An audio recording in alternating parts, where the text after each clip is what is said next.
For billions of years, the Sun has been untouchable. A perfect, churning engine of plasma and light, it rules the solar system with absolute authority. Its solar wind, a relentless storm of charged particles, has always flowed outward in every direction, traveling at over 400 kilometers per second. This wind shapes planets, carves magnetic fields, and defines the very limits of our world. Nothing has ever bent it. Nothing has ever dared. Until now. In early data from NASA's Parker Solar Probe and the European Solar Orbiter, scientists noticed something that defied logic: a distortion deep within the solar wind. The streams of plasma that should have flowed in a straight, radial line were curving, bending as if guided by an invisible, massive hand. The disturbance wasn't random or chaotic. It had symmetry, rhythm, and order. And at the center of it all was 3I, Atlas, a small, icy visitor from the depths of interstellar space. At first, astronomers thought it was just another harmless comet. But this one was different. It wasn't just reflecting sunlight, it was modulating it, changing its brightness in precise intervals as if responding to a hidden frequency. When the James Webb Space Telescope pointed toward it, the data came back with something no one could explain. 3I, ATLAS wasn't just interacting with sunlight. It was talking to it. Some physicists called it an anomaly. Others whispered about something far more terrifying: a technology that can control a star. Because if 3I, ATLAS can truly bend the solar wind, then someone, or something, out there understands the language of the Sun better than we ever will. It began with a ripple, not in light but in plasma. NASA's Parker Solar Probe, the most daring spacecraft ever built, was deep within the blazing boundary of the corona when its sensors picked up something no one expected. The data stream looked wrong. The solar wind, that constant, million-degree hot outpouring of charged particles, wasn't behaving as it should. Instead of radiating outward in perfect symmetry, the wind was distorted. At first, the team thought it was a calibration error, some electrical interference or background noise. But when the European Space Agency's Solar Orbiter reported the exact same distortion from an entirely different position in space, the possibility of error vanished. Two separate spacecraft, separated by millions of kilometers, had recorded the same impossible pattern. Something was twisting the solar wind itself. As the data poured in, analysts stared at the models in disbelief. The plasma wasn't chaotic. It was organized, curving along a clean, symmetrical axis. That kind of precision doesn't occur naturally. As the team cross-referenced the location of the anomaly, the truth emerged. The disturbance was centered around a single moving object, 3I, Atlas. Solar physicists ran simulation after simulation. Nothing fit. No natural body, no comet or asteroid, has ever been capable of influencing plasma on such a scale. For that to happen, a force of immense control had to be present. The curvature wasn't turbulent, it followed a pattern, a controlled deflection forming graceful arcs as if shaped by a hidden magnetic hand. Whatever this object was, it was not just passing through. It was interacting. While the solar probes transmitted their baffling measurements, the James Webb Space Telescope was brought into the investigation. Its infrared sensitivity could see details invisible to any other instrument. Astronomers redirected its gaze toward the coordinates, to the region of space surrounding 3I, Atlas. What Webb recorded would erase any doubt. Through its deep infrared spectrum, the telescope didn't just detect reflected sunlight. It observed modulated light. This wasn't the random flicker of a tumbling rock or the variable brightness of vapor jets. It was patterned.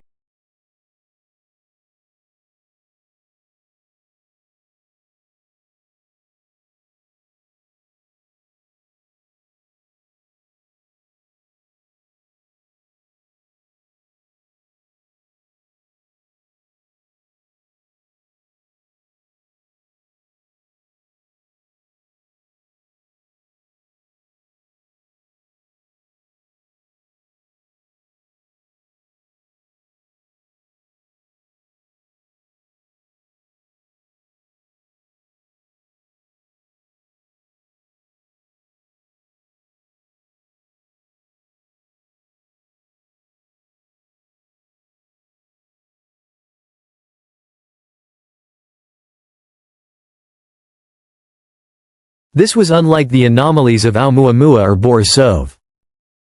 ʻOumuamua's strange acceleration had been barely explained by theories of outgassing. Borisov was a more conventional, if alien, comet.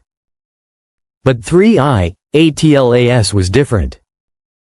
It wasn't just moving strangely, it was behaving strangely, as if governed by an internal algorithm. The moment everything crystallized was when the datasets were aligned. The two anomalies, the bent wind and the rhythmic light, were not separate. They were perfectly synchronized. When the 4.3-second light pulse from 3I-ATLAS intensified, the curvature of the solar wind recorded by Parker and Solar Orbiter deepened. When the pulse dimmed, the distortion weakened. Light and plasma were moving together in a perfect, coordinated rhythm. The revelation was terrifying. The object wasn't just reflecting light, and it wasn't just blocking the wind. It was feeding on the sun. It was absorbing solar radiation, using that energy to power an enormous electromagnetic shield, and then using that shield to purposefully deflect the plasma stream. To deflect the solar wind this way, 3I-ATLAS would need to generate a stable magnetosphere, a protective shell capable of repelling high-energy plasma. Only planets and stars possess magnetic fields powerful enough to do this. Yet, this interstellar traveler was barely a few hundred meters wide. It was like watching a pebble carve a path through a hurricane. Computer simulations struggled to reproduce the effect. The energy required to create such a distortion was astronomical, equivalent to billions of watts. And yet, the energy signature recorded by Webb matched that scale. The rhythmic absorption of solar radiation could, in theory, fuel such a defense field, converting sunlight directly into electromagnetic force. This wasn't a wild assumption. It fit the data perfectly. This wasn't just survival. This was mastery. For decades, astronomers have spoken of the Kardashev scale, a framework for measuring civilizations by the energy they command.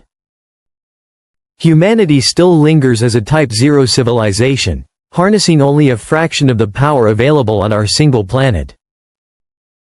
A Type 1 civilization could control its entire planet.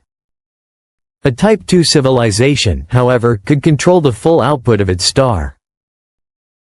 If 3I-ATLAS can truly bend the sun's wind, then it represents exactly that kind of power. This is the fingerprint of a Type 2 civilization, not a myth, not a concept, but a demonstration, right in our solar system. This isn't a rock. It's a machine.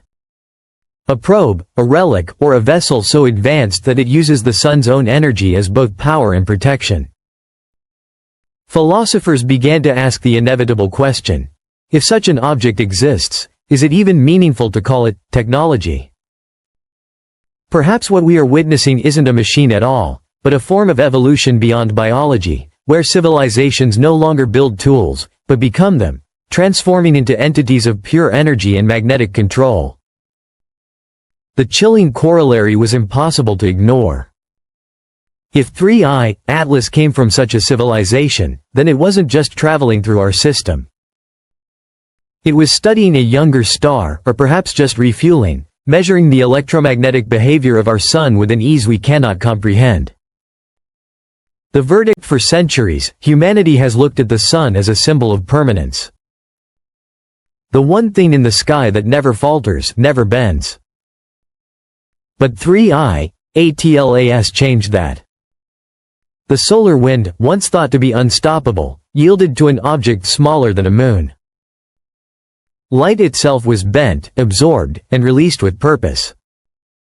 The James Webb Space Telescope showed us a truth too vast for comfort: that the cosmos is not a silent void, but a network of energy and intelligence, intertwined. Maybe 3I-ATLAS isn't a visitor. Maybe it's a reminder, a fragment of a civilization that long ago transcended matter and began to think in the language of radiation and magnetism. As it drifts back toward the interstellar dark, it leaves behind more than data. It leaves a question. What if the universe has already achieved what we are still struggling to imagine? What if intelligence was never meant to stay bound to flesh and stone, but to rise into the very current of the stars themselves? If this story left you questioning what's possible, subscribe. Share this video, and join us as we follow the signals that others choose to ignore. Because somewhere out there, beyond the reach of our sun, something is still bending the wind.